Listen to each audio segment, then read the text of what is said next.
and the gal he's thinking of, deep within a cowboy's heart.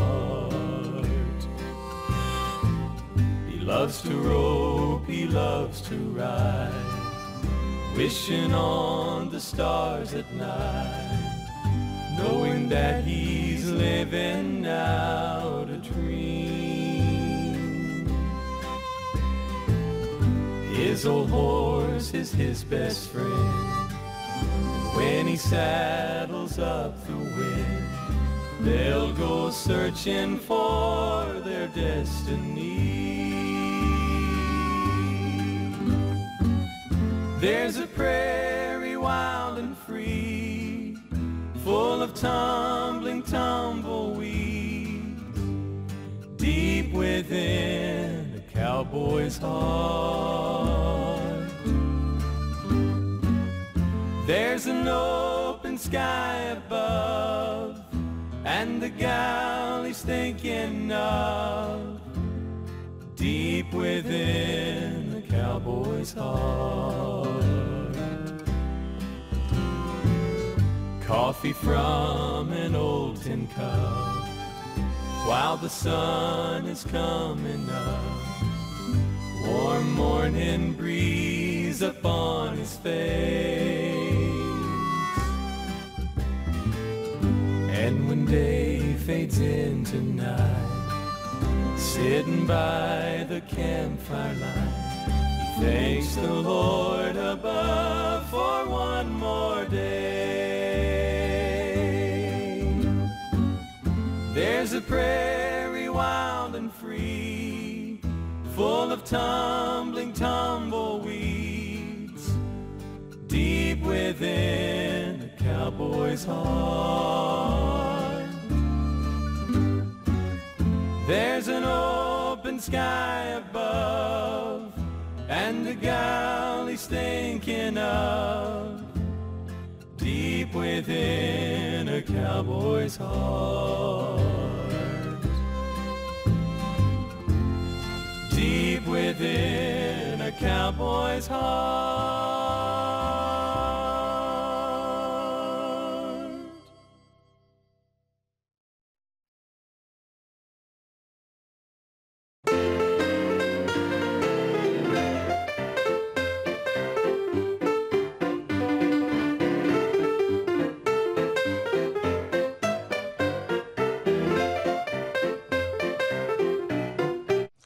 Hello, you're welcome to a special edition of Straight Talk Africa, coming to you live from the School of Communication at American University here in Washington, D.C.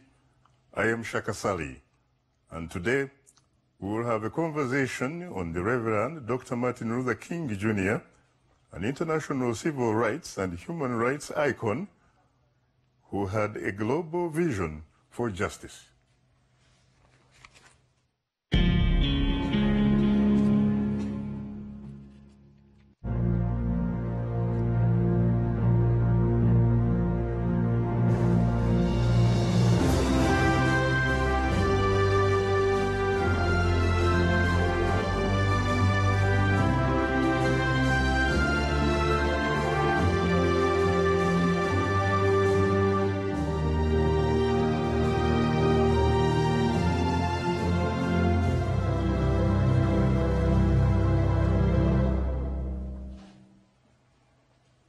Next Tuesday, August 28th, is the 55th anniversary of the March on Washington, a march that resonated with people around the globe, especially in Africa and the African diaspora.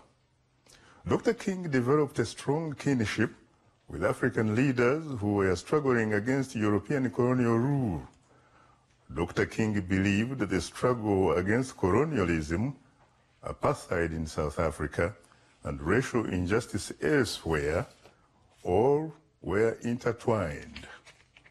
Dr. King developed a strong kinship with African leaders who were pursuing independence from colonial rule. Dr. King believed the struggle against colonialism, apartheid, and racial injustice were all intertwined. One of his most famous quotes, "Injustice anywhere is a threat to justice everywhere."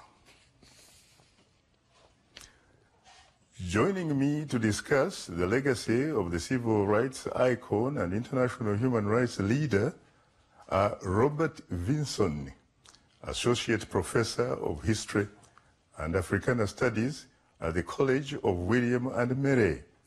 He is the author of The Americans Are Coming, Dreams of African Americans, Liberation in Segregationist South Africa.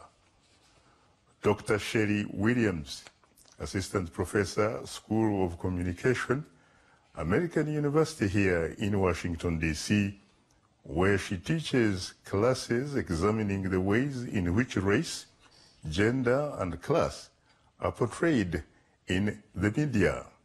I gather that without Sherry, we wouldn't be here this afternoon. So thank you really so much. And I say this from the deepest, better part of the bottom. I don't want to take responsibility for that. This is a great show and also a very worthy subject for us to discuss. So thank you for being here. You're most welcome. The Reverend Aniedi Okule, he is the Executive Director, Africa Faith and Justice Network. And last but not least, Faustine Wabwire, Senior Manager for Policy and Advocacy at the Management Sciences for Health. Well, ladies and gentlemen, I have to say frankly that I'm profoundly honored and exceedingly humbled to have the opportunity to host you on this special edition of Straight Talk Africa. Thank you for having me. You're most welcome. Now, I have to come to you really, Robert, because you come from here. Dr. Martin Luther King Jr. means a lot of things to you and all of us, of course. But if I were to ask you to talk to me from the deepest, better part of the bottom of your American heart and soul, what really made or makes Dr. King tick?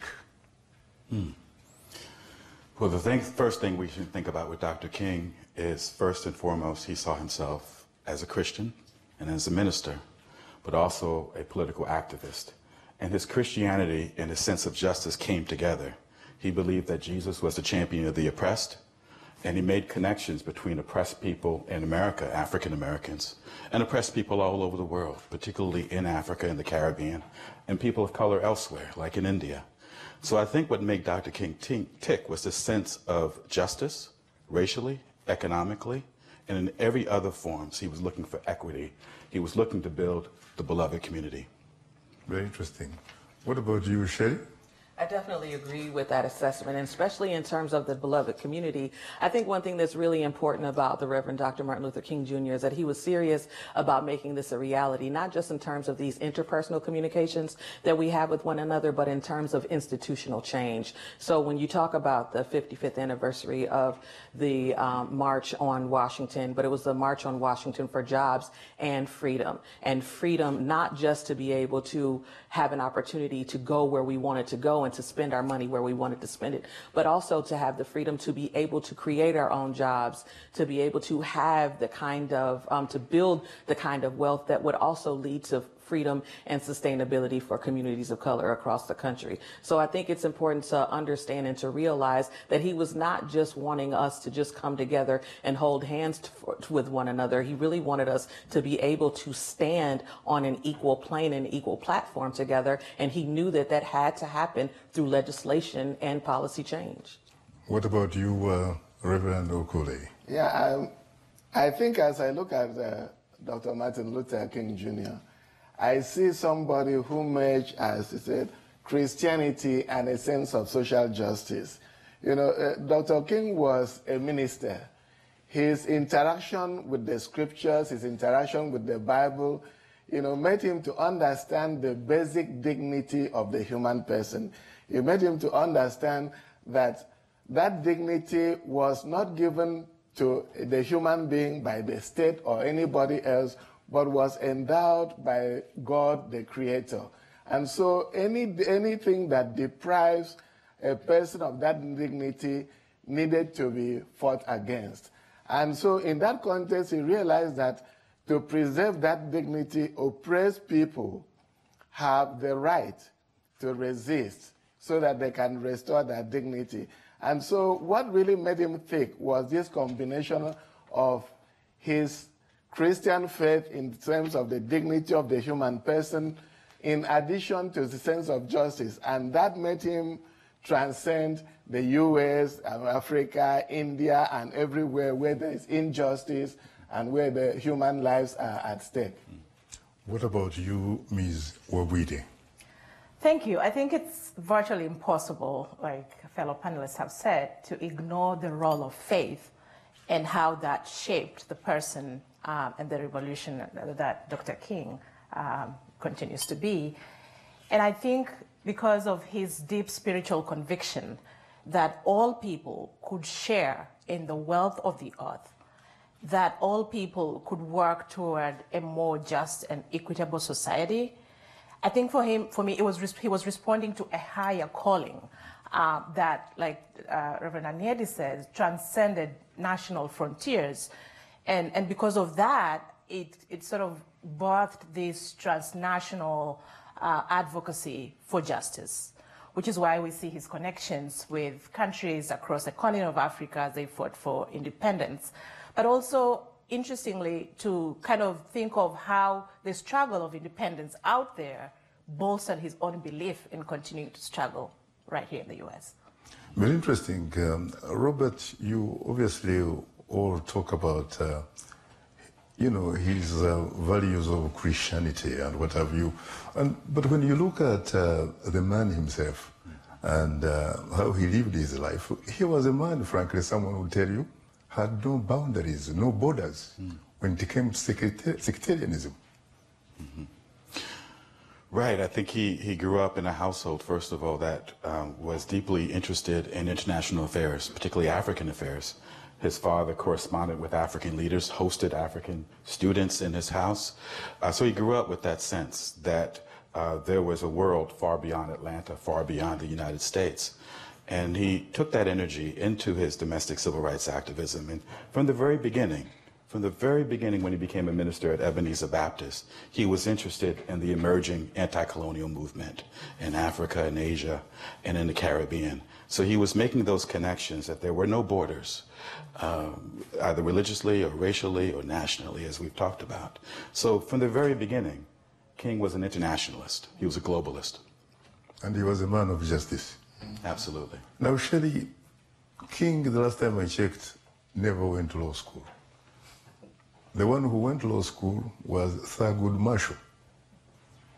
How come King seems to be the man that embraced social, economic justice for everybody, for all of us? I think because he knew how necessary it was. And not only that, I think he really realized how, even though he was, again, based here in the United States and born and raised here and wanted economic, political, and legal justice for people here, he knew that this was still a part of a global fight. So when we think of people in Africa, people throughout the African diaspora, all of us started in Africa. And Africa was subjugated and exploited because of these forces of white supremacy that had an insidious impact on the entire globe, right? So he understood that in order for us to really work on these anti-Black practices that are propagated across the globe, that it was really important to unwind and dismantle all of this through the legal system, because that is where it was codified. So when we think about the laws in South Africa and apartheid, and we think of Jim Crow, that is white supremacy that is codified and embedded into law and made normalized. It was made to be normalized through the law and through policies. And he knew that if we were to really, really have some real justice and progress, not only in this country, but across the globe, we had to change the laws. Reverend Okule, when we look at Martin Luther King Jr., I was talking to some Africans, and they said, the person who probably comes first in their mind is not Martin Luther King Jr., but rather is a one Marcus Garvey. And others, in fact, went to the extent of talking about George Padmore. Others talked about Paul Robeson. So why are we talking about MLK? Yeah, I think if you look at the people you have mentioned, they preceded Martin Luther King Jr. in a way, and they influenced him in some ways. And so prior to Martin Luther King Jr., you had people like Nnamdi Azikiwe, and you had Kwame Nkrumah, who had contacts here. Nnamdi Azikiwe studied at Lincoln University and had contact with Garvey and Du Bois during that time.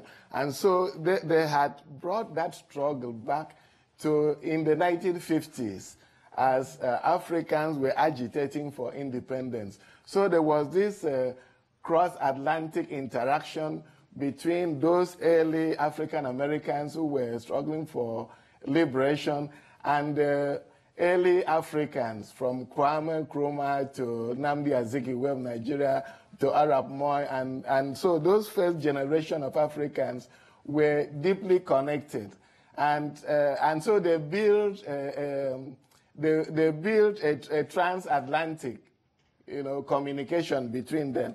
So that's why some Africans look to that early connections before Martin Luther King Jr. It doesn't mean that Martin Luther King doesn't have an impact, but they try to go to the roots. Where did this begin? What of Du Bois? What of Garvey? What of Paul Robeson? Who, when people were not speaking out, he was able to stand out and speak against what was happening. That at one point the Un-American Senate Committee or Congressional Committee declared him anti-American, and even barred him from traveling outside the country.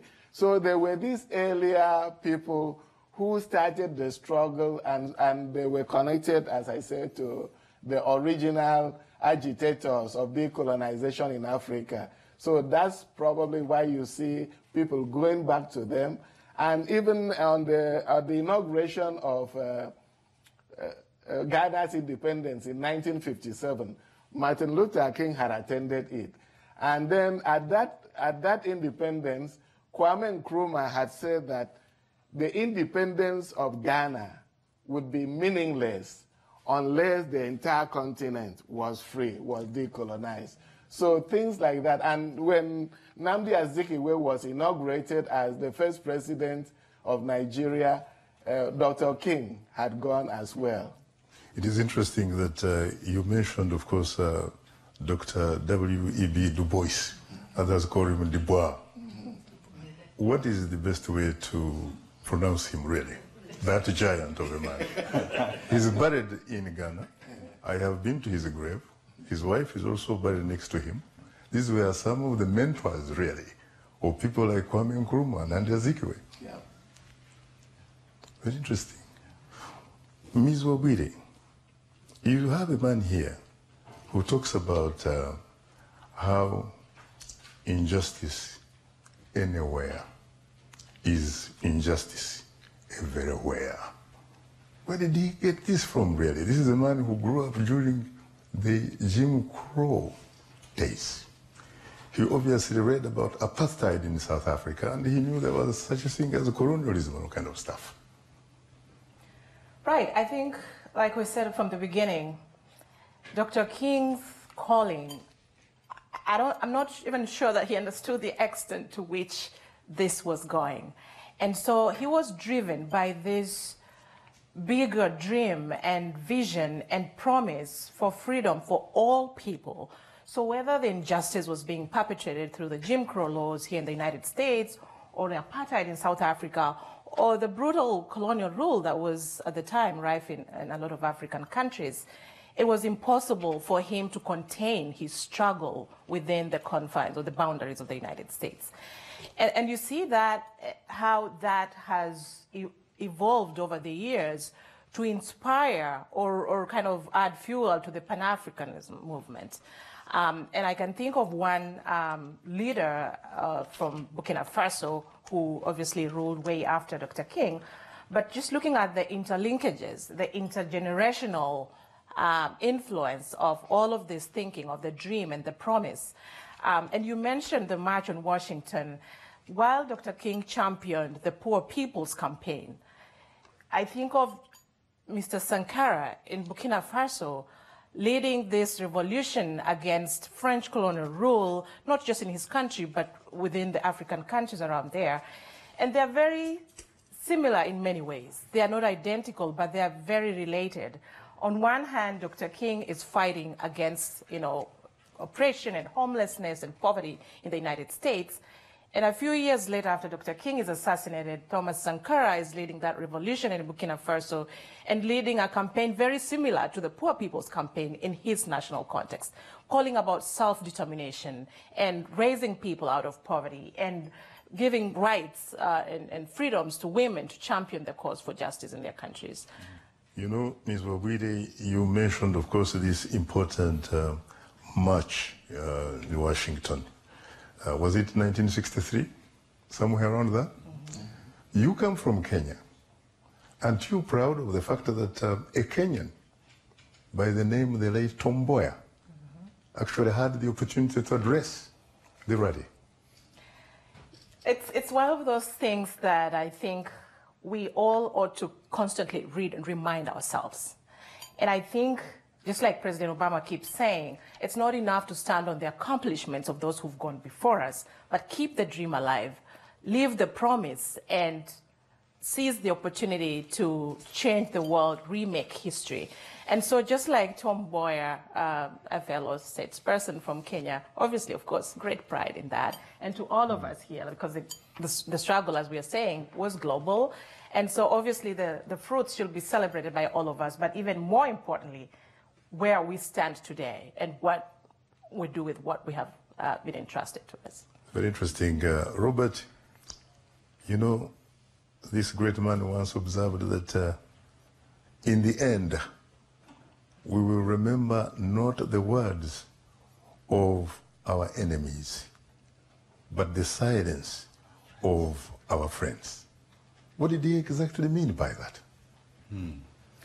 Well, there's much to say to that, but I want to piggyback very quickly on what our panelists have said.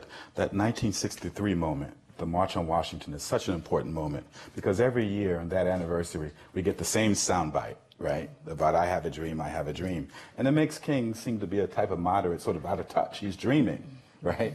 But as our panelists have said, Sherry said, that march was for freedom, justice, jobs, concrete demands.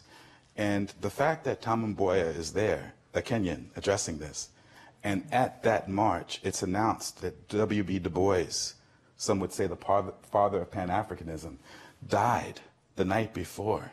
Those connections between Kenya and Ghana and the United States speaks to this black freedom struggle that was global from the beginning. So when black people came to these shores in America, for instance, we came enslaved. From the very moment then when we came to these shores, we were thinking about freedom. So that freedom dream goes from Sojourner Truth, Harriet Tubman, Ida B. Wells, these prominent women, and it's connected to these international struggles. And so King needs to be looked at as a militant, as a radical, and deeply connected to internationalist black freedom struggles. And I think that moment in 1963 speaks to that. To your question specifically, he was very clear that evil could exist in the world primarily through the silence of well-meaning, good-natured people who were silent at the moment of crisis. And so it wasn't necessarily the KKK that was the primary enemy, per se. I mean, clearly they are an enemy, no question about that. But it was that, what he would call that silent majority of people who would not stand up and be counted when it came time to battle for freedom. And so that's what Dr. King meant. He wanted folk to get up, stand up, and actually act on the courage of your convictions to change this world, to actually create that beloved community.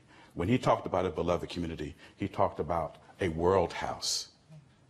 And so it is speaking specifically to black demands quite often, but also he's a deep humanist. He's speaking about human rights for all people. And that's a vision that we need now, today, more than ever. Is it possible that he perhaps realized that Americans, including black Americans, had constitutional rights. They were citizens who had constitutional rights, who owed allegiance to the state. They were not subjects to an individual authority who in turn would grant them privileges. Well, that's a connection that Dr. King made. You know, the U.S. South was an authoritarian, undemocratic, one-party state ruled by the Democratic Party from the onset of Jim Crow from the 1890s to the 1960s. Very similar in South Africa, a one-party, undemocratic, authoritarian regime. And so he saw those connections very clearly, that one must fight always for democracy, for full freedom, right? And make those connections to move toward racial justice. Shirley, Dr. King, before he was assassinated, he talked about how he had a dream that one day he hoped that his children would not be judged by the color of their skin, but rather by the content of their character. Has that been realized so far, in your view? In my view, I would say, unfortunately, no, it has not been realized. But I do think it's important for us to underscore and highlight the progress that has been made in the past 50 years. And really, the progress that has been continued to be made by not only people who were in King's camp, but other freedom-loving people who have really and seriously dedicated their lives and worked toward the liberation of Black people and people across the globe. But no, I think we can look to any number of examples here in the United States and see that that dream has not been realized. Especially, we can, particularly in these last 4 years, point to anti-Black state violence that we've seen that has been revealed by mobile phones and social media. We've seen a lot of deaths and killings of people concentrate on the deaths of Black men, but there's been a lot of police brutality against Black women, and including sexual misconduct behind bars while women are incarcerated. I mean, there are a myriad of problems that still exist. Unemployment, lack of education, lack of access to education, even voting rights. We're coming up on the anniversary of Equality Day, in which we celebrate when women got the right to vote in 1920 with the 19th Amendment. But we know that for women of color, not just Black women, but for Asian women, for Latinas, there were still hurdles because Asian people still had problems even trying to become citizens in this country, so that automatically just barred them from having the right to vote. So when we say, is the dream still alive? Yes, it is, but has the dream been fulfilled? Absolutely not. What about you, Reverend Okule? He was a drum major of justice. He was a son, a descendant of Africa, who stood on the top of the mountain as tall probably as Kilimanjaro, and said, you know what? Africa needs really to be treated fairly. He was on the side of those people who obviously were struggling against colonialism. Colonialism has ended, and yet there seems to be no justice on the African continent, at least most of it. Why? That's a very intriguing question. And it could be a whole event by itself. Yeah, why? I think that when we look at the entire continent, and then in the context of what we are talking about here, justice, in the context of the dignity of the human person, which Martin Luther King was fighting, in the context of human solidarity, in the context that, you know, if we want to achieve something good for all of us, don't concentrate on yourself. Seek the good of all, and then you benefit from it. I think as we look at the current scenario across the continent and the injustice perpetrated this time around, not so much by outsiders, but by leaders who are the conduit of injustice into the continent. What do I mean by that? The basic problem that we see in the continent now is leadership deficit. Is the problem of governance. And so we have people in leadership position who continue in some ways, and even worse, the exploitation of the masses, the exploitation of the people who think first of themselves and not of the common good, who are able to bring multinational corporations in to exploit the people and get a few $1,000s in their pockets and look the other way. So the whole issue of fighting for liberation, it is far-fetched, on the continent. We could say that, okay, we achieved independence from colonial rule, but has colonization ended? Absolutely not. What kind of independence are you talking about? Exactly. Are you talking about what some characterize as I think you just flag independence? Changing the flag. Changing the flag and changing the color of leaders, in many continents. I mean, if you look at what is happening, some of the African leaders, I don't know how to put this, I would say some of the African leaders are even worse than their colonial masters. Are they leaders, or are they, as some suggest, probably rulers? Rulers, yeah. Rulers or dictators or whatever name we call them. Because what is happening, as you look across the continent, even starting with the Central African region, you look at the leaders there, and then you go down south, go down out west. One thing comes across. Those leaders, those rulers, to be exact, those rulers don't care for the common good. And it is really impossible for a country to develop without carrying everybody along, number one. Number two is that if that country doesn't seek the national interest as primary in so many ways, it will not advance. And thirdly, if the country doesn't exploit the talents within the country, it is wasting the human resources of its people. And that is a problem that afflicts the continent in so many ways. The waste of human resources, the waste of natural resources, and the inability or refusal to harness the resources, both human and material resources, for the common good. And so when we look at what is going on, yes, independence, you've changed the flag, but the whole thing continues. And if I may add to that is that if you look at during the colonial era, you had 8 countries colonizing the continent, exploiting it the way they wanted. But now the field has opened much wider. Governments as governments have receded to the background. We have multinational corporations, from agroecology to technology gurus to all of that, exploiting the continent. And we have new players landing. During the colonial era, there were mostly European countries. Now you have China barging in, you have Russia barging in, and you also had the Ottoman Empire. You had the by Ottoman, Turkey. yes, that barging in. So you have a lot of colonialists on the continent now than there were 57 years ago when Ghana first achieved independence. And so that has opened another perspective to what is happening, to what the injustice that Martin Luther King was talking about, to the human solidarity and the common good. I repeat that word, the common good, that the rulers are not taking it as part of what their responsibilities are.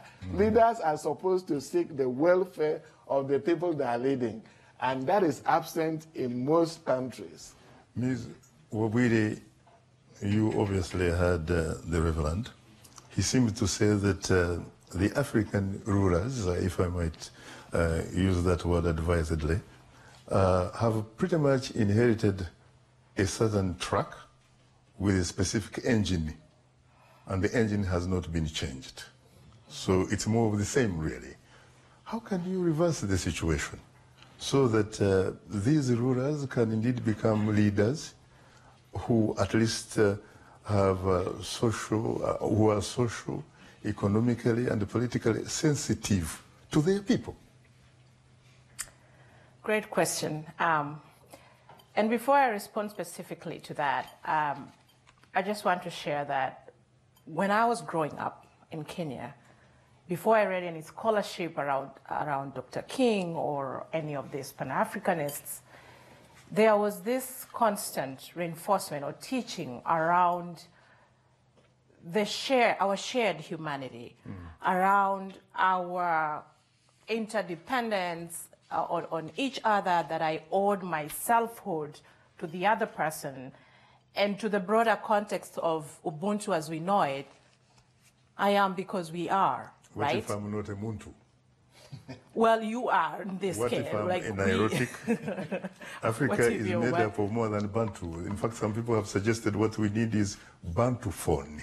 Bantuphone, whatever we call it, but the concept remains for as long as we don't lose sight of what this really meant. It's a beautiful thing. And so having said that, I think to Father Anieri's point about where we've gone wrong is really going back to what we've talked about, losing sight of that vision, losing sight of the dream and the promise that all of this revolutionaries kind of handed to us. But you think of the struggle or the goal that Dr. King and all of these other Pan-Africanists stood for as a process. So each one of us has a responsibility. Every generation that comes, it's not an event. One incident. And it would be wrong to assume that what they handed to us is where we should stop. And I think that's part of the problem. Very interesting. They handed the baton to us, but what have we done with it? And I think that's the challenge, the struggle that we see on the continent today. I will also say that what gives me hope is the future of Africa, which is Africa's youth. Africa's youth, and Africa's probably youth. in tandem with social media. Great combination, powerful force there. And I say this because not only Africa has the youngest population in the world, but what that brings, the promise of that, if we tapped into that as we should, the energy and the innovation and all of the good things that come with a youthful population. Yeah. They are demanding good governance in ways that I think the previous generation has failed. They want leaders who see and bring the best in them. They want leaders that honor the social contract they have between the governed and those who govern. Because they are not invested in the status quo. Absolutely. And I think that's a beautiful thing to be. It's a good place to be. I mean, these are people who are being born with cell phones and ready to innovate. So the baggage of that colonialism and all of these things that we talk about and bog us down, they are free from that. And I think that's great promise if well tapped into. That reminds me of, was it the 70s during the Vietnam War, when college students were drafted to go to the front line. Guess what happened on American campuses? They wanted the end of the war. Very interesting. I'm reminded, by the way, that I am being a little bit undemocratic because I am not going to the studio audience. So I think I really have to do that. And for that reason, let's go to the studio and see what kind of questions they have. You have to go behind a microphone. Tell us your name, your affiliation, and of course, your question. And please try to be as succinct as humanly possible. I'll try, Shaka. Thank you, Shaka, and wonderful panels. My name is Abdi Yabaro. I'm the chief of the VOS Somali service. Somali is the issue, so I will address what I stand for. We discussed a lot about what Martin Luther King has done, and I would like to address this question to Mrs. Sherry Williams, who said his dreams were not achieved. In my memories, the African Americans was only allowed to go to even to the booths and participate in election in 1963, if I'm not mistaken. I came to this country in 1981, only maybe 16 years after that. So for the 37 years I have been here, I've seen a lot of change. And it touched me when you talk about that dreams were not being fulfilled. I know that so many has done, but my question is, what do you think was not fulfilled, and how we can achieve the kind of things that you have in mind, and who should be addressed to fulfill those dreams that you think it's lacking? Thank you very much. What about that, Shady?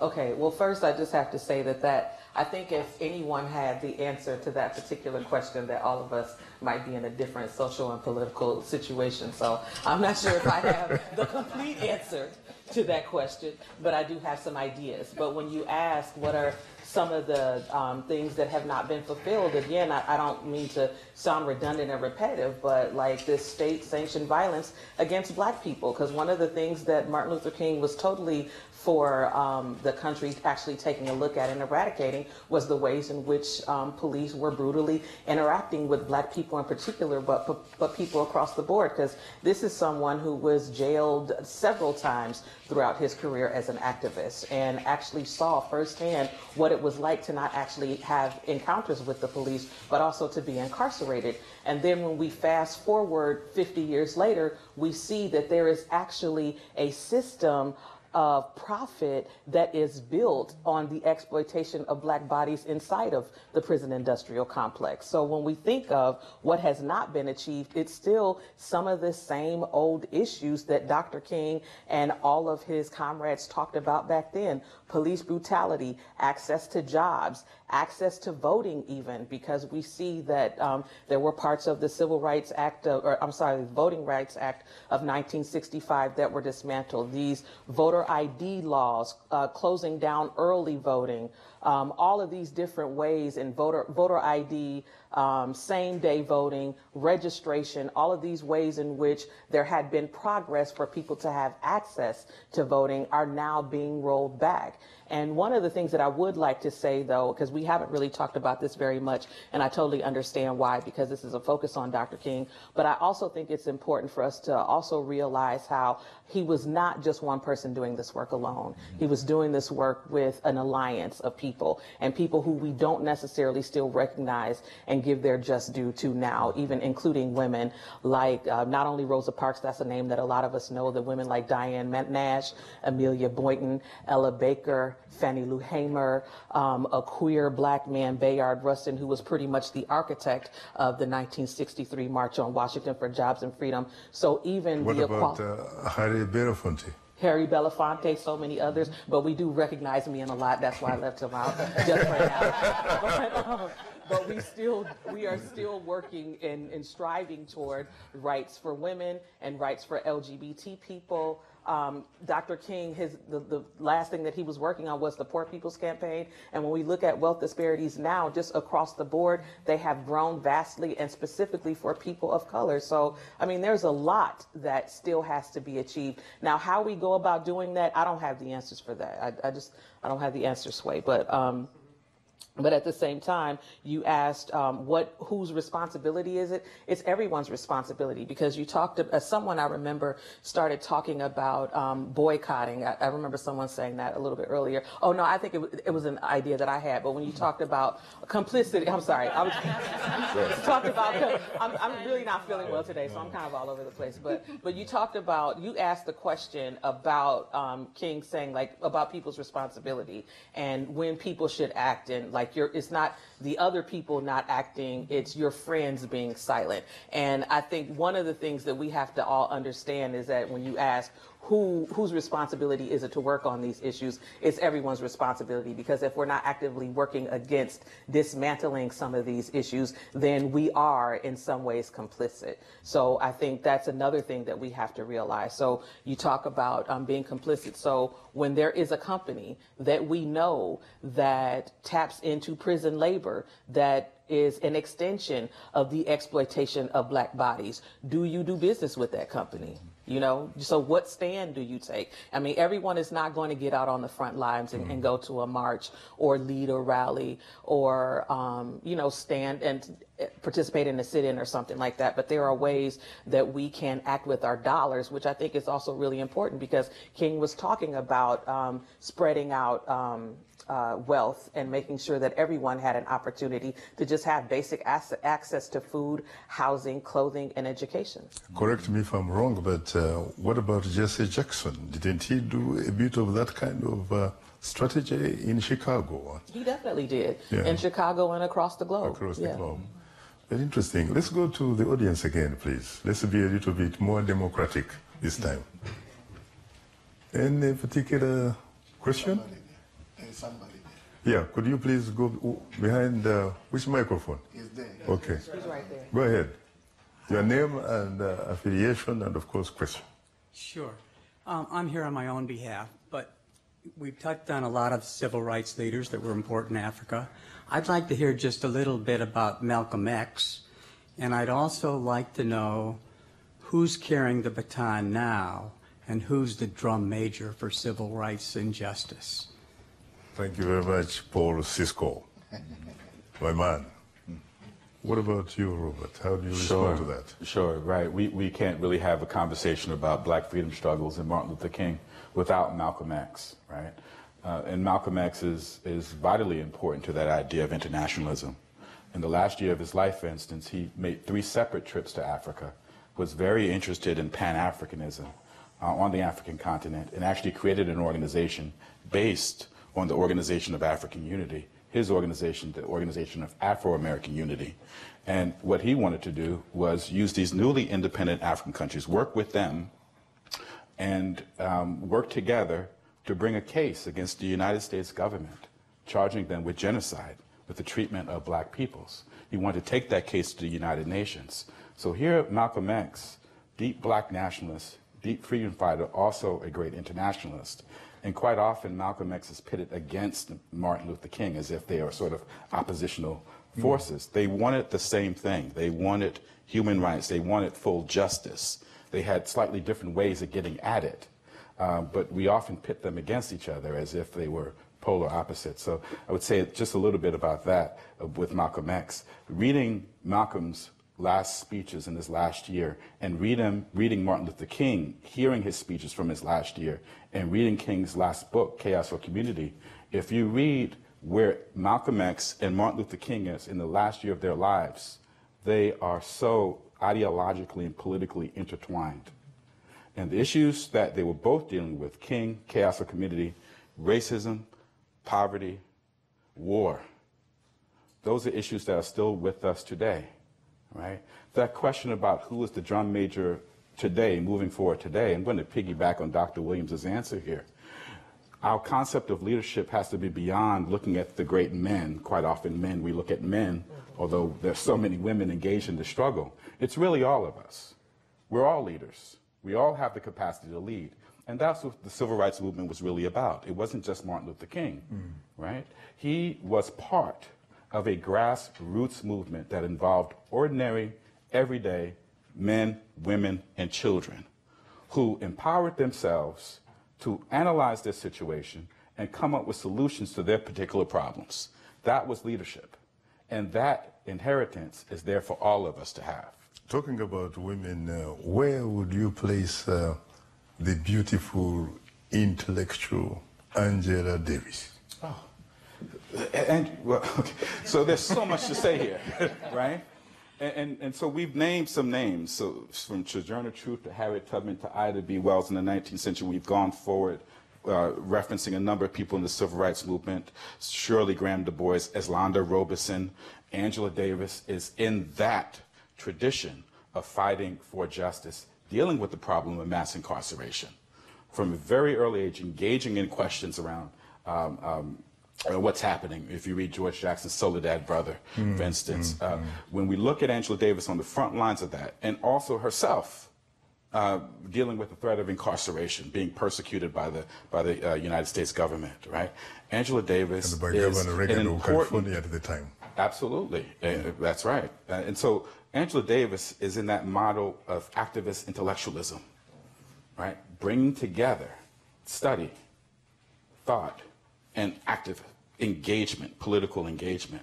So she is part, like Martin Luther King, like Malcolm X, part of that tradition of critical analysis and action fighting for freedom. Robert, what about the great artist, activist, Pan-Africanist, and lawyer? He did his law degree at Columbia Law School. I'm talking about Paul Robeson. Right. Again, so we're in this moment now. Paul Robeson was many things, as you mentioned. One other thing he was an athlete. He was a football player, All-American football player at Rutgers. And while he was a lawyer, an activist, an artist, he stands also in the tradition of black athletes engaging in social justice activity. And this is a particularly important moment now when we're looking at NFL players, NBA players engaged in political activism, using that platform to address issues of social injustice. These athletes today are standing on the legacy of people like Paul Robeson, who used his fame, his fortune, his platform to speak out against all forms of racial injustice in America, in Africa, and around the world. And he paid a heavy price for it. His passport was revoked.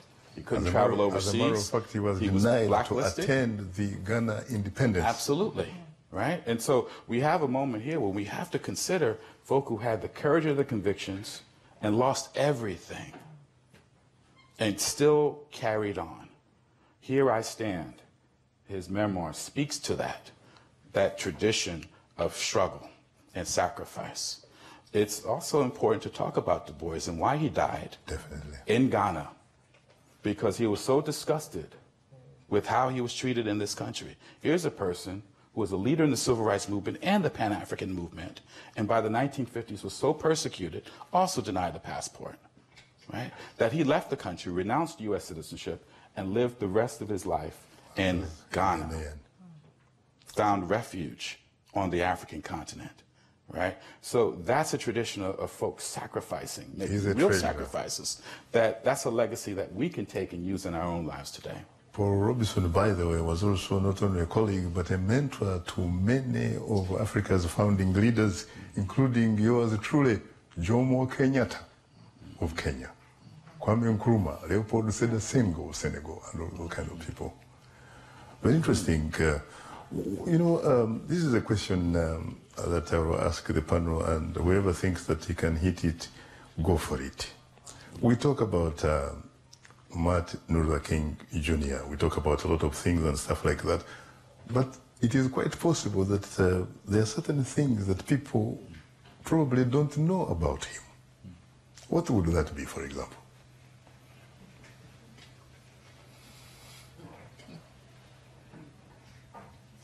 Well, I'll jump in for a second. I think people know this, but I don't think people realize how masterful he was in his use of mass media. Because thinking of historically where not only the nation was, but also where media was, and also how the mainstream media and how the country as a whole viewed black people, he was able to craft his activism in a way to tap into this emerging medium of television and help to create some images that really showed injustice and subjugation and just how rabid racism was in action in these live pictures that were not only just distributed across this country, but that were distributed across the globe. So the ways in which he was able to tap Diane Nash to be a public relations person, right? Because, I mean, who ever heard of a public information officer back then? But he had that foresight to actually create media strategies and tap into the mass media so that he could be able, not alone, again, not alone and solely, but to be able to spread this message, not only the message of liberation, not only just across the country, but across the globe. What about information that Harry Belafonte actually did buy him life insurance without his knowledge? Yeah. Well, I think that, yeah, that is information that people probably don't know, but I think it also spoke to the daily threats of violence that he and others in the movement faced that people today probably don't realize just how insidious it was, because I went to college in Jackson, Mississippi, Jackson State University, and one, which it's a landmark now, but we think of Medgar Evers just going home and being killed in his own driveway with his babies asleep in the house with his wife. So just this real, just constant threat of very real and vicious violence is something that I don't think that we necessarily keep in mind today. Right. I think he was exhausted at the end of his life, and partially because we don't realize this, but he was deeply unpopular throughout America at the time of his death. And there were many, even in the civil rights movement, who felt that his very courageous stand against the Vietnam War was strategically the wrong play against the president, Lyndon Johnson, who had helped pass the 1964 Civil Rights Act and the 1965 Voting Rights Act. So even with, and there were younger people using the language of black power, questioning nonviolent tactics alone. And so he was under pressure from all sides, but particularly dealing with death threats constantly. The exhaustion of being an activist over a long period of time, I think, is underappreciated. The type of pressure that not just him, but his whole family and many other activists are dealing with, the threat of death at any moment. Right? Very I think that's extraordinarily important to remember about King, that he was deeply unpopular toward the end of his life. Even as we celebrate him now, we forget why he was unpopular, because he continued to take those courageous stands. What about the man that Eleanor Roosevelt, the first lady, of course, wife to FDR, used to refer as Mr. United Nations, Ralph Bunche? So Ralph Bunche, of course, Nobel Peace Prize winner, and Dr. King was also a Nobel Peace Prize winner. I think where Bunche and King might have some interplay is on the international forum. And I'll mention just this one part with South Africa. King understood the difficulties of working nonviolent strategies in South Africa. He looked at South Africa as even a worse case of institutionalized white supremacy than the United States. And his idea was thinking creatively about international nonviolence, economic sanctions, diplomatic isolation of the South African regime, bringing them to the negotiating table, combined with domestic mass organization within South Africa. That sort of creative way of thinking about the United Nations, for instance, and thinking about what he called international nonviolence, put pressure against the South African regime, eventually proved to be rather effective in the 1980s. So I think in those ways, Bunche and King might have some symmetry on the international stage. Very interesting. What about, you talked about, of course, Malcolm X, the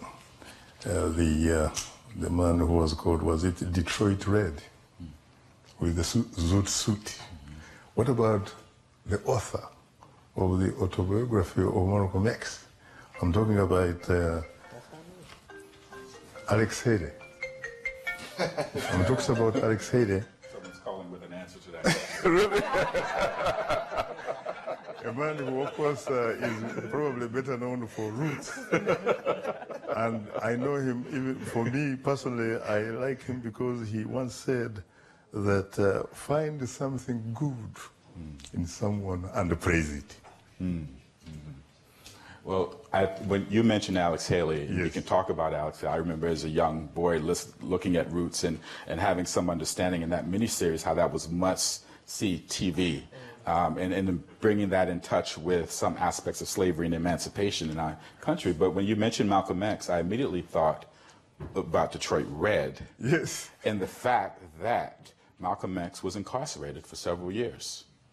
And when we're talking about this era of mass incarceration, Malcolm X, that example of his prison time and how he used that prison time and how he came out of prison so deeply politically conscious, it makes me think about how many young women and men incarcerated now could be Malcolm X. Very interesting. Right? Let's be a little bit more inclusive. Let's go to the audience. Yes, hi. My name is Laura. I'm a French-American citizen, and social entrepreneur based in Haiti. Really? My question is, so in the US in the 60s, in the history and today, a lot of the violence is state violence, for example, the police against the people, or citizens against other citizens. So white people against people of color, or just people against each other.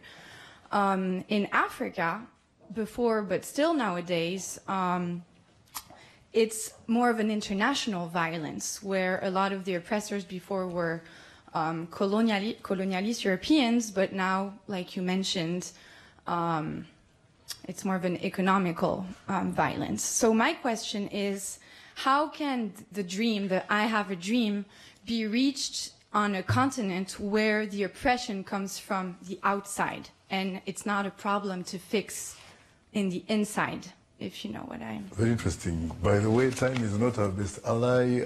Could you please respond? Yeah, I think you've touched on something that is very germane to the very future of the African continent, is that the violence continues. As I mentioned earlier, this time not so much state-sponsored violence, but violence from the economic community, violence from resource extractors, violence from people who want land, violence from people who just want the basic resources of the continent and excluding the people. But when I look at all of that, how do you address that? I think that the advocacy that needs to be done is to empower the people, to enlighten the people to rise up against these intruders. That needs to be done on the one hand, but also to hold the leaders accountable, because they are the ones that open the door for the predators to come in. And very often with informed consent from the rulers. And so they come in and take as much as they want, leave the rulers with the pittance, and the people are gone. Unfortunately, again, time is not our best ally. My thanks and gratitude to our guests, Professor Robert Vinson, Dr. Sherry Williams, Reverend Nyedi Okule, and last but not least, Faustine Wawire. You've been watching and listening to VOA Special Edition of Straight Talk Africa, the Reverend Dr. Martin Luther King Jr., Global Vision for Justice Live from the School of Communication at American University here in Washington, D.C. The moment for our television and radio audience, only we must end our broadcast, but you may switch with over to watch the remaining 30 minutes of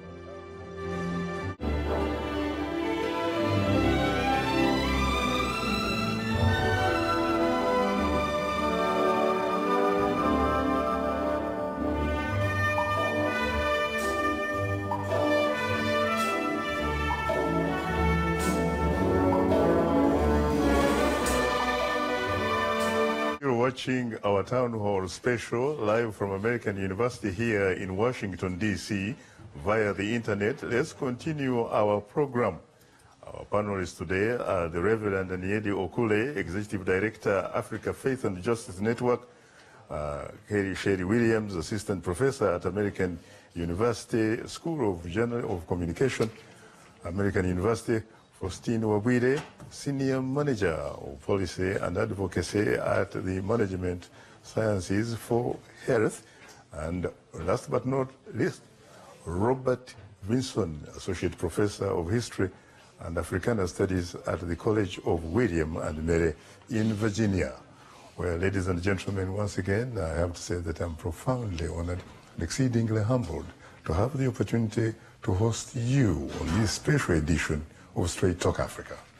Thank you. It's been a pleasure. Thank you. I'm honored to be here. You're most welcome. And of course, let me ask you a question. Are there any examples on the African continent, at least as far as you know, who are carrying the torch from Dr. King, really? Yeah, I'm glad you brought that up, because when the gentleman asked who is holding the baton today, and I think we need to return to that. Okay, starting with the continent we're talking about, I think that, as I look around, I know certain countries are trying, Somebody mentioned Burkina Faso. Let me start with a small country there. You mean the late Captain Sankara? Yes, yes. Certainly not to praise Campayore. You know, with Burkina Faso, what happens? What has happened in the last 5 years in that tiny country is an example of people trying to get the baton going. Because when you look at the whole struggle of Martin Luther King Jr., it wasn't just himself, it was the ability to harness the people across board, men and women, black and white, Christians, Jews, to come together and fight an evil, because when the human being is diminished, by virtue of our human solidarity, we participate in being diminished. And that's something we don't often understand. We said, oh, it's happening to them over there. It's not them, it's us. And so that understanding that we are all in it together should bring us to understand that the struggles, the assault on a particular group of people, whether it be here in the United States or in Africa or Asia, is an assault on humanity, and we should rise to it. So in Burkina Faso, the population realized that they need to do something for themselves. And Blaise Compaoré had been there. By the way, he's attributed to assassinating Thomas Sankara. That is correct. I don't have the proof, but that's the rumor. And was there for 28 years oppressing the people. And people say, we've had enough.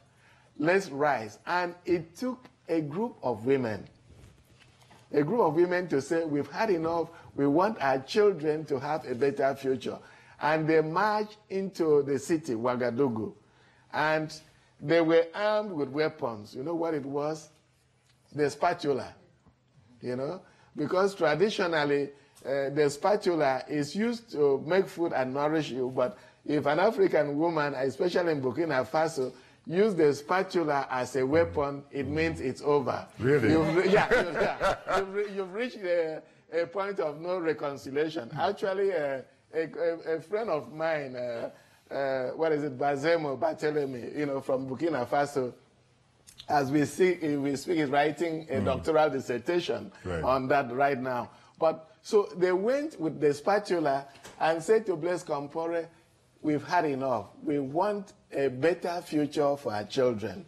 And but they also got allies among the young presidential guard soldiers. Yes, but what happened is that because they went en masse, you know, just a couple of thousand of them in the first place, because they did that and tapping into the African culture, if your mother goes out for battle, and you as a child, especially a male child, are sitting at home, it's like saying, "Cause be the day you were born," you know. So if mommy is out there, you need to go there. Right. So once they did that, the next day, over 1 million people showed out in protest in Ouagadougou, and Blaise Compaoré was gone. So that's an aspect of harnessing the resources within to forge a better future.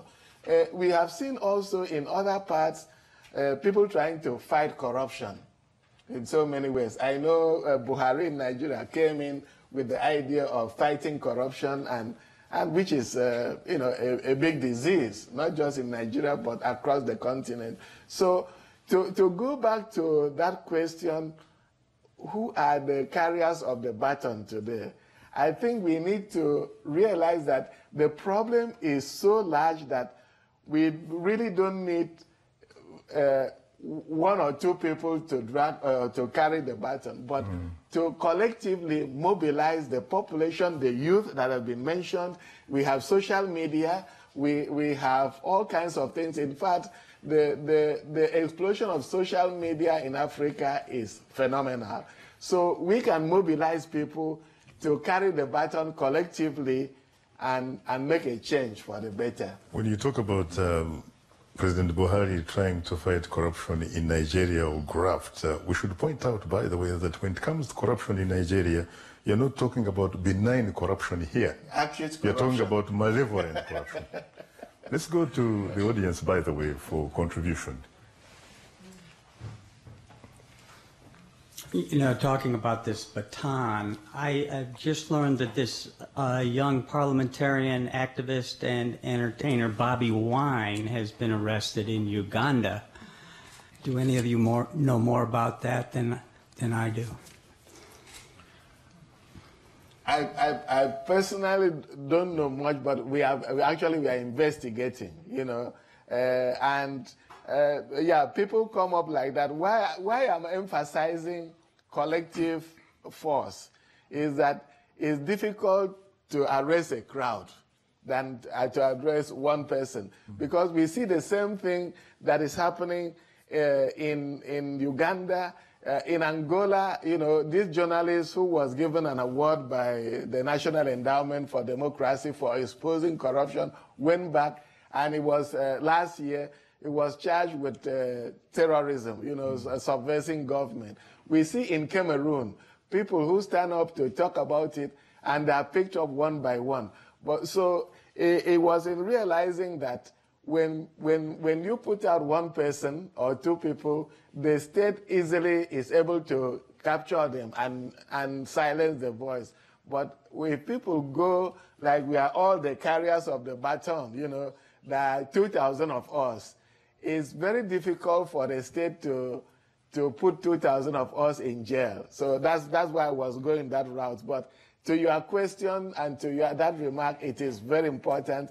It's not enough to talk about what happened in the past. We need to say, how do we continue that dream today? How do we make impact? How do we make sure that the rights and dignity of God's children are respected here and now? Francisco, for your information, Bobby Wine is like a sort of Ugandan version of the American... Paul Robeson. Yes, Paul Robeson. He has actually appeared on Straight Talk Africa some time back, and we hope to get him back if he wins back his freedom. But he's an interesting man who uses his art, who uses his music as a form of social change, really, advocating social change. He's a man who believes in social economic justice for all of us. I think there's another example of the baton. You know, Dr. King, of course, we're talking about governance, sometimes bad governance, and Dr. King obviously was a critic of bad governance in this country and beyond. But there were also critics of Dr. King's sort of top-down leadership style. There were those in the Student Nonviolent Coordinating Committee, for instance, SNCC, who believed in a more grassroots community organizing base, right. More broad. And I think today in the United States, perhaps the greatest example of carrying the baton forward, even beyond, is Black Lives Matter. So Bayard Rustin, for instance, could not come out fully as a gay man out in the open in that organizing the March on Washington because there was still great social stigma, and it might have set back the movement in some way. That was the feeling. Black Lives Matter is far beyond that moment, and looking at the full intersectionality and building on that community tradition. South Africa, Fees Must Fall movement, student groups. Yes.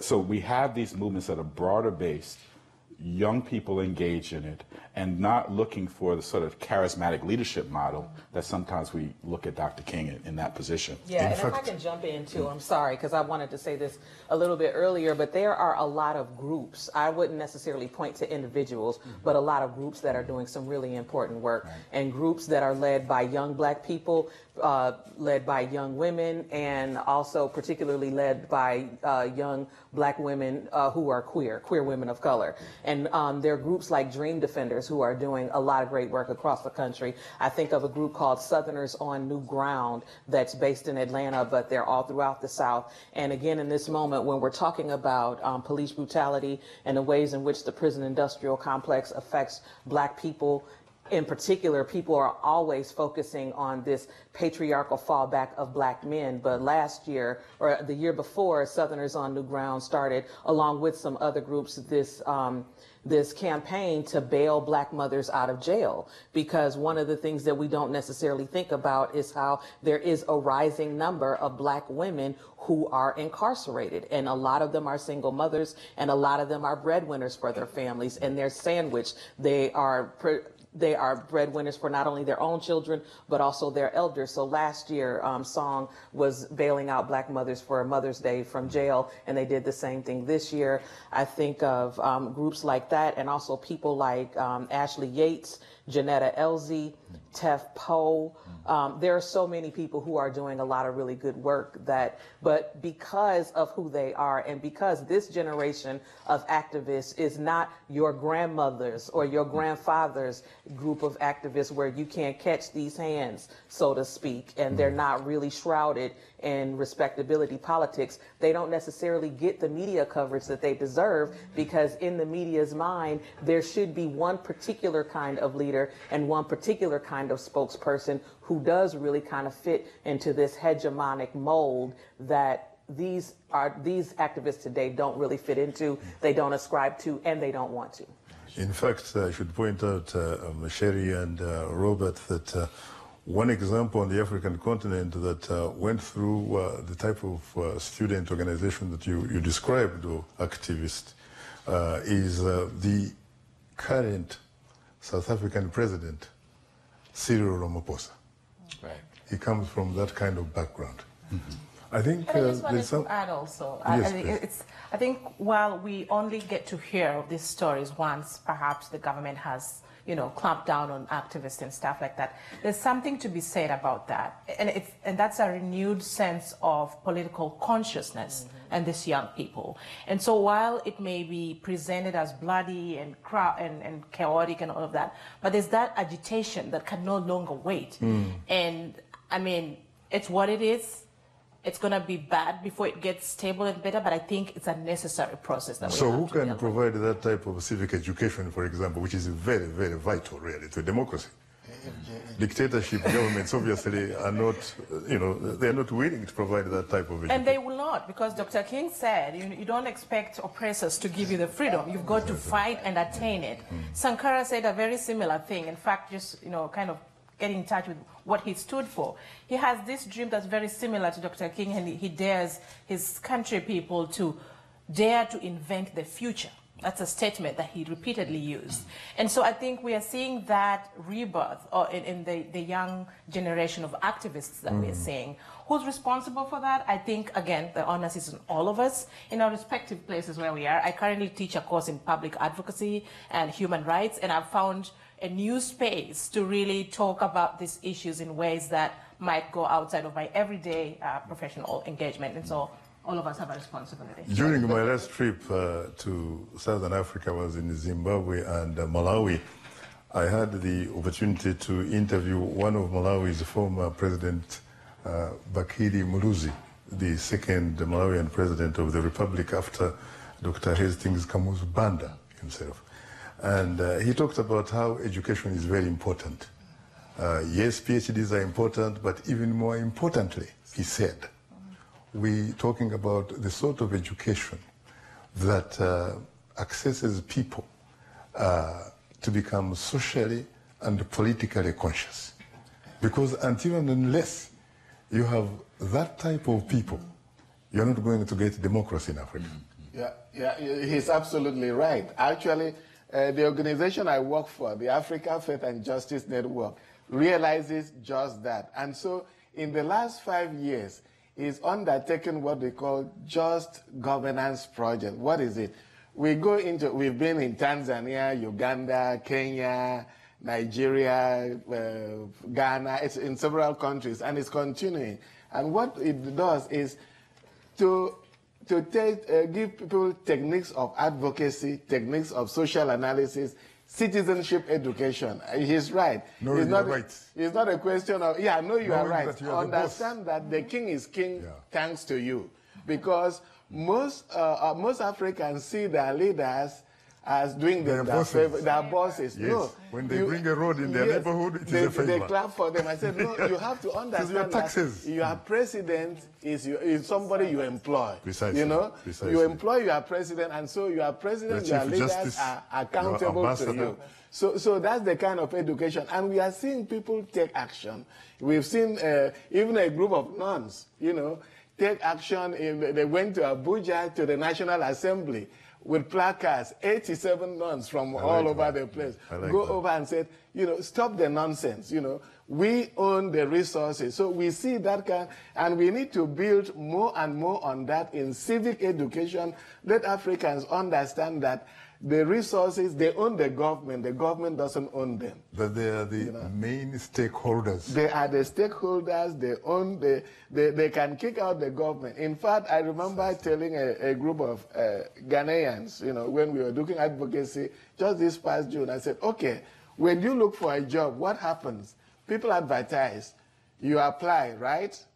And they do interview, they say yes, and one of you is picked up, said yes, and then is that person selected the boss of the company or works for the company? And they said, no, he works for the company. I said, that's how you choose your president. You know, they come campaigning, vote for me, and you said, okay, we employ this one. And once he gets there, you go back home. No, you supervise the president and make sure that he's doing the right thing. So we are seeing that kind of agitation and the level of engagement. The panel have, you know, variously talked about the energy that is coming from young people realizing that they have a stake in it. And that's what we are trying to do. I think there is a gentleman there who is dying to ask a question. Thank you. My name is Professor Russell Williams. No relation to Dr. Sherry Williams, except as a colleague. And I'd like to direct this question to Ms. Wabwiri. Because one of the most fascinating things happened to me in Nairobi in 1984. I was there working on a project, but more importantly, I was at a house party. At this house party, the woman who hosted this party had essentially all the books that I was reading back here in the United States on her bookshelf. So Jomo Kenyatta, Oginga Odinga, Nkrumah, Malcolm X, MLK, all the way down the line. So while all these other people were dancing and having a good time, we sat on the couch and we talked about, you know, what did our civil rights movement feel like from her side of the ocean, and we talked about how Jomo Kenyatta and Odinga and Nkrumah felt like on this side of the ocean. My real question is, do you think that African Americans and African youth are getting any closer, especially through the use of social media? We don't need the leadership figure so much as we did a few decades ago, but do you, because there's still, I feel, some semblance of intra-racial racism. So are we getting any closer to understanding what racism looks like in this country versus what racism looks like on the continent? Anybody can answer, but since this epiphany happened to me in Nairobi. Which part of Nairobi? I take responsibility. Which part of Nairobi? No, thank you for your question, Mr. Williams. And I think it's fascinating on many levels. First, I thought you were going to ask, do we understand each other and our struggles enough? And perhaps that's one way of looking at it. And if that is your question, then we still have a long way to go in terms of just understanding our journeys and our various struggles in our different contexts. And like I said at the beginning, these struggles are related, but they're not identical. And in many ways, I think the fact that there has been very little education in the usual spaces where we receive education and instruction in schools, I don't think that there has been sufficient attention paid to that aspect on the other side of the continent. And just like when I came to this side of the Atlantic, I learned just how little there is an understanding on what the continent actually stands for and looks like. So the short of it is, no, we still have a long way to go, and really appreciate you raising that question. But having said that, and we have a social media expert on the panel, very glad, I honestly just think that my own experience and understanding has just widened so much in the few years that I've lived in the US compared to all of the years that I spent in my home country of Kenya, in terms of understanding the interrelationship between the struggles of Africans on the continent and the struggle of African American here. And one of that is thanks to social media, because it really breaks down in ways that if you are really open to this, then there is no excuse. There's lots of information out there, but you have to want to get it. You have to want to understand and engage. Find spaces where all these issues are being talked about and be part of that. And so I find myself in that space, and that has been very helpful. But I'll defer to Dr. Sherry here, but I just really think that it's a time as we have these conversations, it's ripe for our communities, our beloved communities, to really be intentional about learning on our respective victories and challenges. Shirley, how can we do better? We're talking about the Africans separated by the Atlantic Ocean, really. Because let's face it, those who came much earlier than us, those Nkrumahs we're talking about, those Paul Robeson we're talking about, they seem to have done much better. Yeah. And yet they had incredible disadvantages, really. Right now, I can conclusively say that the intellectual balance of power has been shifting in our favor. What are we doing with it in order to make the lives of our people really worthwhile? So when you ask the question, do you mean in terms of like relations between Africans and African Americans? Is that Correct. what you're talking about? Okay. Africans and the African diaspora. Right. Yeah. Well, I do think there's a lot of work that definitely needs to be done. I think that a lot of us are still living under these anti-Black and ideas and images that have really circulated across the globe through mass media, through mainstream media of the continent. So I think that I think here in the United States, that there are some African Americans who still have some of these negative colonial imperialistic ideas about what Africa is and about who Africans are.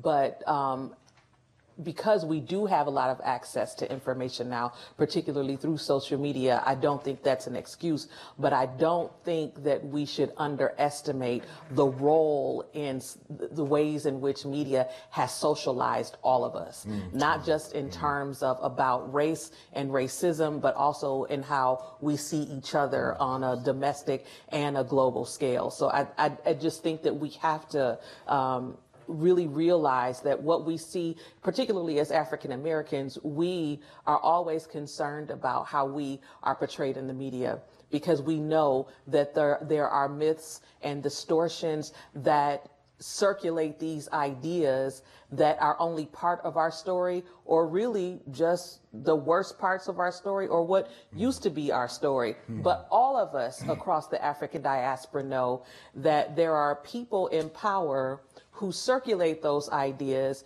and those images because they are used as an excuse to justify our oppression.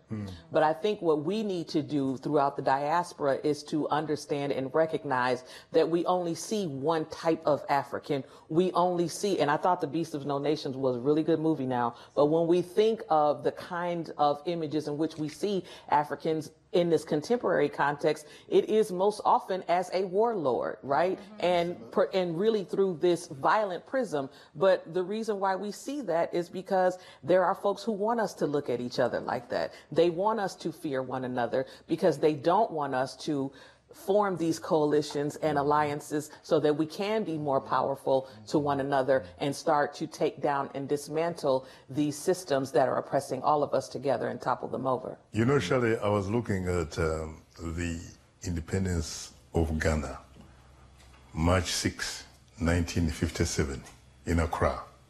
Nkrumah is saying, as the Reverend said earlier, that the independence of Ghana would be meaningless unless it was linked with the total liberation of Africa. He did not simply talk the talk, he actually walked the talk, so that Africans could walk the walk by providing the necessary tools and all kind of stuff. And one of the important pictures that I remember is the picture of this gentleman in Chicago who used to own Ebony magazine. Was he Robinson something? John Johnson. Precisely, Johnson. I mean, you can see. In fact, he was sitting next to Nkrumah. We need those types of images. We do. We do. We need those types of images. And really what we need to do is to support ethnic media. Because I know you mentioned being from Somalia. When I lived in Columbus, Ohio, that is one of the second largest communities of Somalis in the United States. And there were quite a few local and Somali independent newspapers and media outlets that were sprouting up. And so it was, incumbent on the community to start to support them. So we need to support ethnic media. We need to support Black media so that they can have the resources to continue to tell those stories. Because we already know that people of color are at a disadvantage when it comes to capital and the money and the resources to be able to do pretty much anything. But it costs money to send reporters out to go cover stories. It costs money to buy cameras. It costs money to buy airtime. It costs money to do all of this. So we have to support our own media so that we can start projecting the kind of images of one another that we want to see. Time is not our best ally. How can we possibly interact with our governments to make sure that when you say you are holding an election in Africa, it is an election, not a selection? Because elections in Africa, frankly, seem to be elections not for the primary stakeholders, the people themselves, but probably for the developing partners. Yeah. You have a minute. Yeah, you bring in something I wish we had at least 5 minutes to talk about, but, to do that, people have to understand the levels of foreign intervention, or corporate interventions in elections. They're happening over and over. Look at here, us struggling about Russia intervention in an election, but it's something that happens in Africa over and over. So how do we do that? It goes back to civic education you were talking about, that the people will know that when they go to vote, they stay at the polling booth and supervise and make sure that vote actually counts. Because it is impossible that somebody wins an election with 93%. How do you do that? That is impossible. Creative accounting. Creative accounting. We have a similar issue in this country with influence in foreign powers intervening in some way, trying to influence how votes are happening. So it's a larger problem in this country as well. But I want to pick on, I just said to repeat what she said about... You have 30 seconds. Okay, there's a saying, until the lion tells its own story, the story of the hunt will always glorify the hunter. Yes. In order, well, it was Nixon who said that in order for history to be favorable to you, you either have to write it yourself or commission someone who actually writes it.